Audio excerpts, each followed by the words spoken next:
Uchiha Massacre is one of those events in the Naruto franchise that's monumental in terms of lore. One of the most powerful clans in Konoha was wiped out in a single night, and not just any clan, but one of the 4 noble clans and one of the co-founding clans of the village at that. From the moment that fans learned of these events behind the scenes, 2 questions have mainly been produced within the fandom. What if the Uchiha Clan massacre never happened, which I've already covered here on the channel, and what if the Uchiha had left the village? Out of all of the multiverse ideas out there, I thought this would be the most fun scenario to look at, looking at one decades before the Uchiha Massacre even took place, which is, what if the Uchiha Clan left with Madara back during the initial founding of Konoha? Now, before we go any further, I just want to say, if you guys want to see a what if where I look at what if Fugaku and the Uchiha Clan left Konoha instead of plotting a coup, then if we can hit 5,000 likes on this video, I'll begin working on that topic right now. So just like any what if, the trigger point is going to make or break the scenario in terms of having a happy ending or a tragic ending. For this one, we're going to go with the moment where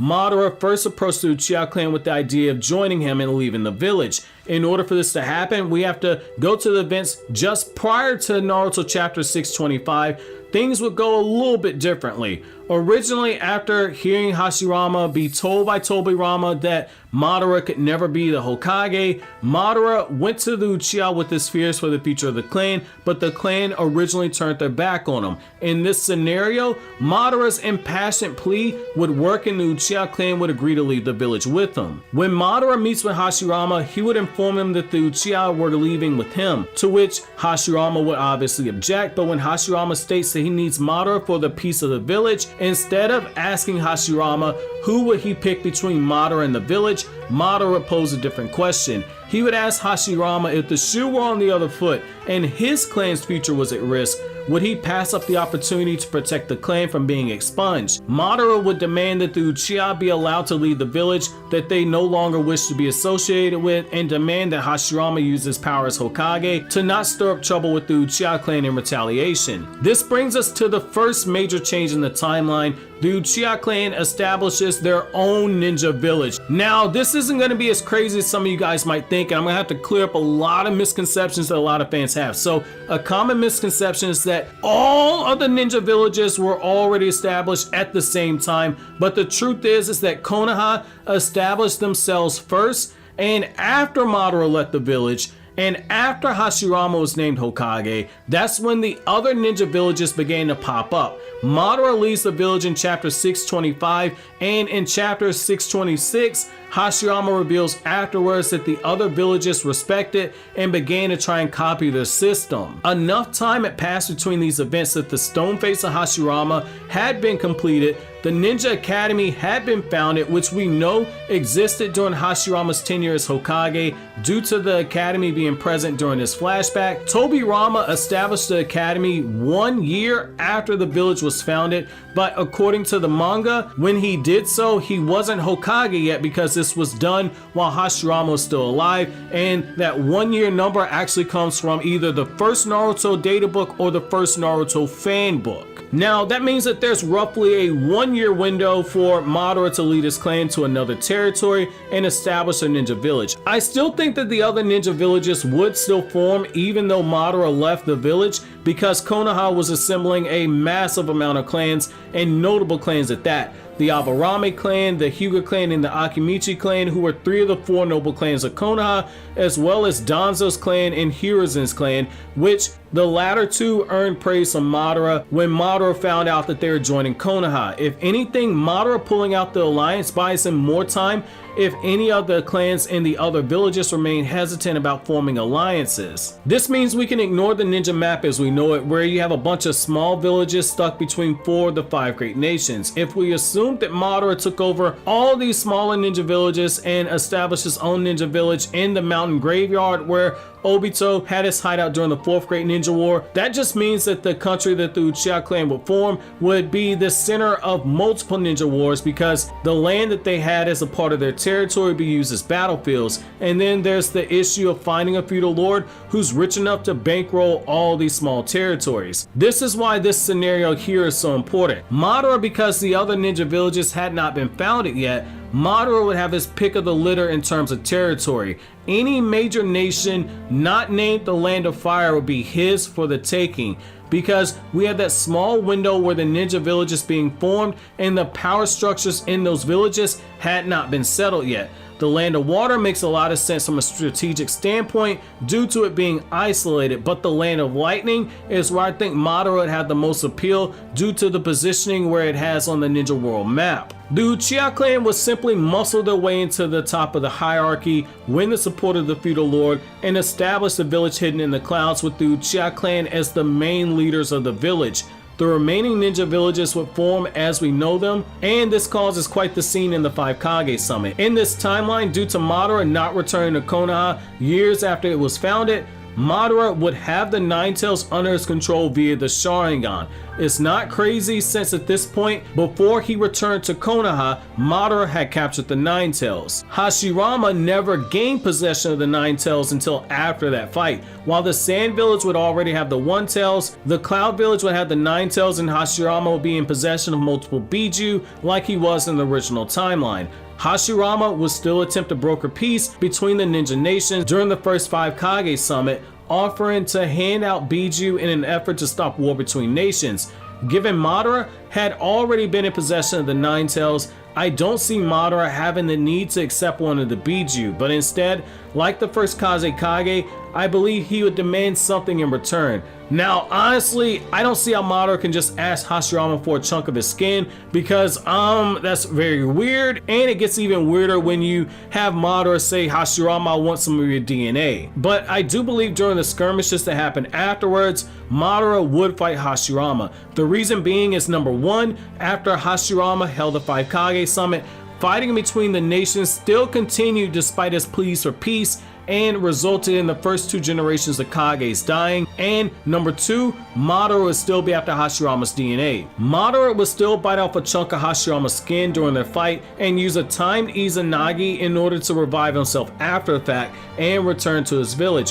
However, if he takes the Nine Tails with him to the battle, like he did originally, then Mita Uzumaki at some point would have sealed the Nine Tails inside of her body to help Hashirama, as it was stated in the Naruto manga when Kushina was explaining the history of the Uzumaki clan to Naruto. In order to keep up appearances, Madara would appoint another Uchiha as Raikage, especially since whatever child Madara had would have been too young for the position in this timeline. I don't believe that there will be multiple Uchiha running around with the Mangekyo, since in canon, the Uchiha were part of Konoha, which means that they were fighting in the ninja wars, they saw comrades die, and we didn't have a bunch of Uchiha running around with Mangekyo. Instead, I do believe that after Hashirama died at some point during the Ninja War, which despite the fake fan subtitles that are out there, Hashirama never died of natural causes. The Ninja War would come to an end after years of fighting, with only Madara being the lone surviving Kage, but being viewed as dead to all those who are outside of the Land of Lightning. The Second Great Ninja War would likely still be started by Konoha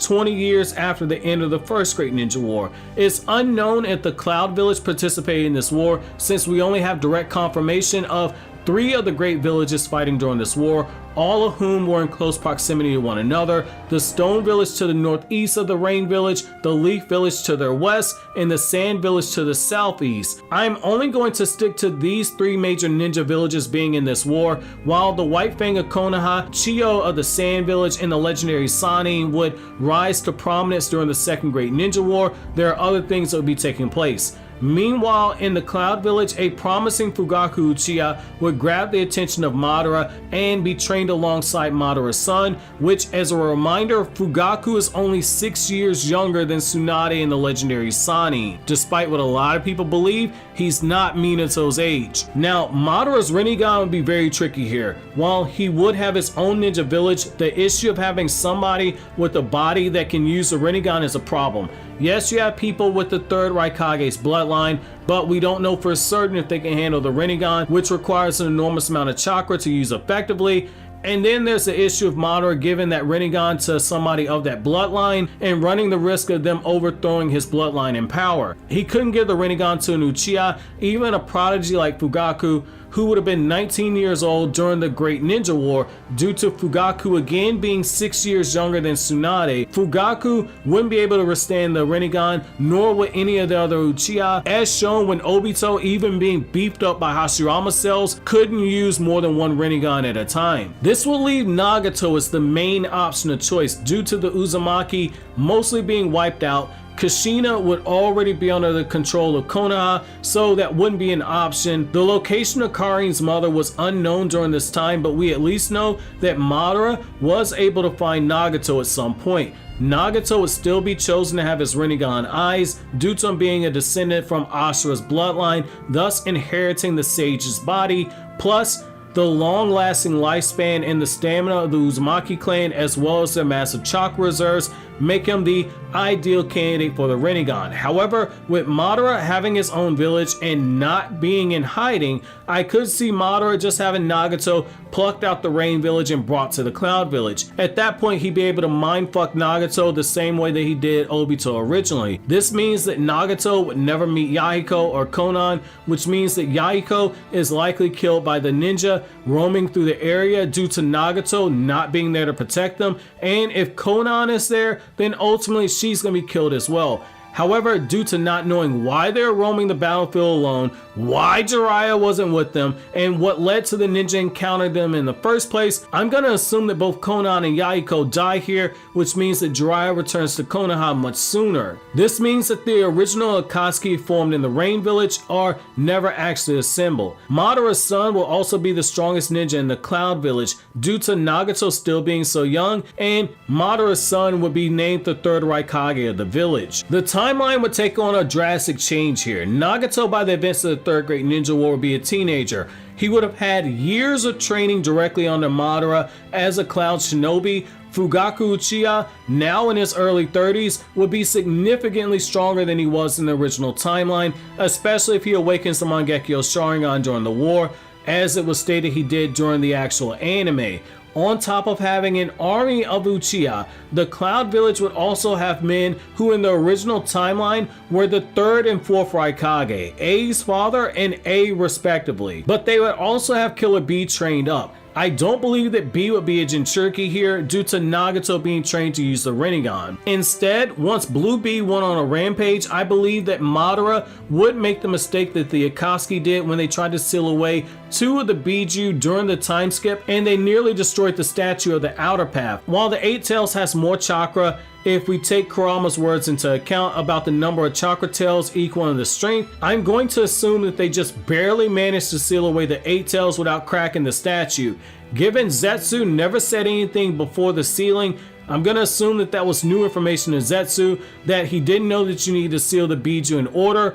Otherwise, he would have wrote it on the Uchiha Clan stone tablet, because that's a pretty big detail to leave out for someone who had as much as invested in that plan as Zetsu did. With direct training by Madara, Nagato, though still a teenager, will be an absolute monster on the battlefield. Given Madara took Obito from being an Uchiha Clan leftover to being able to fight off Minato in less than a year of training, I see no reason why several years of training under Madara wouldn't make Nagato into an absolute monster. The Cloud Village will have enough firepower to where in theory they could just start the process of forming their own teams to hunt down Jinchurikis, in order to start rounding them up very shortly before Madara dies of old age. When you have more powerful versions of these ninja than they were in their original timeline, like a more powerful version of Fugaku Uchiha, a fully trained Nagato with both Rinnegan, the third and fourth Raikage as normal ninjas of the Cloud Village, and Killer B, who despite the fact that he's not a Jinchuriki would still be an elite level shinobi, you have the foundation for a vastly superior version of the Akatsuki,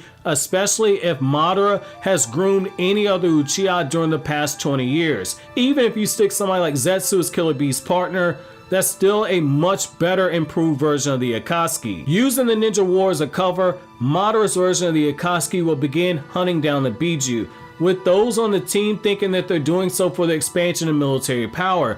Given A and his father were powerful enough to fight off the Eight Tails, I'm going to assume the only one who might be able to have any trouble here would be Killer B. In my opinion, just as in the original timeline, the other ninja villages kept the news of the Jinchuriki being stolen a secret, I believe the same thing would unfold here. All the Jinchuriki would be hunted down in order and sealed away, leading to the climax of the Third Great Ninja War being the battleground known as Konoha. If we take the Naruto Ninja Escapades OVA into account, Kushina was kept tucked away inside the actual village, though at the time she was pregnant with a child, so I'm going to assume that the same is true here. Danzo, being as resourceful as he was, would know that the other villages had the Jinchuriki captured, and it will put the village on high alert during this time of war. Jiraiya's whereabouts during the Third Great Ninja War were unknown, but it's likely Jiraiya and the other two legendary Sannin would be called back to the village. An army led by Madara's Akatsuki, Madara's own son, who likely would have rivaled Prime Heroes in power. The fight for the final Jinchuriki would begin. Being blunt, between the 3rd and 4th Raikage being able to speed blitz everyone there, with the exception of Minato and Prime Hiruzen, Nagato with the Rinnegan, a better trained Nagato with both Rinnegan would be an absolute monster. An army of Uchiha returning to Konoha, a more trained Fugaku Uchiha would be stronger than the version of Fugaku that Itachi implied was his equal in the anime, and Madara's son being on the level of Prime Hiruzen does not bode well for Konoha. Even if Minato's there on the battlefield, things do not look good. In the end, Kushina would get the Nine Tails extracted from her, with the last moments being her holding onto her stomach as the life faded away from her eyes. An enraged Sage Mode Minato will put up a valiant effort, striking down multiple shinobi before ultimately being overwhelmed by the raw power in front of him. It would be then that Madara's son would force Nagato to revive Madara, who would have died just before this invasion, who would then pluck out the Rinnegan from Nagato's dead corpse, looking up at Hashirama's face on the Hokage monument as Konoha burned to the ground all around him. But before he could cherish the sight of victory, Zetsu would betray Madara and Kage would be reborn. Yeah, I know Kage won in this scenario, but sometimes some of these what ifs, they just choose violence. And that's specifically because these what ifs strip away plot armor, so Naruto being the main character does not mean that Naruto wins every fight. In this scenario, we just went the Jujutsu Kaisen route. But as always, guys, if you like anything I had to say, don't forget to comment, rate, subscribe, and share. Thank you so much for watching to the end. Have an awesome day, guys.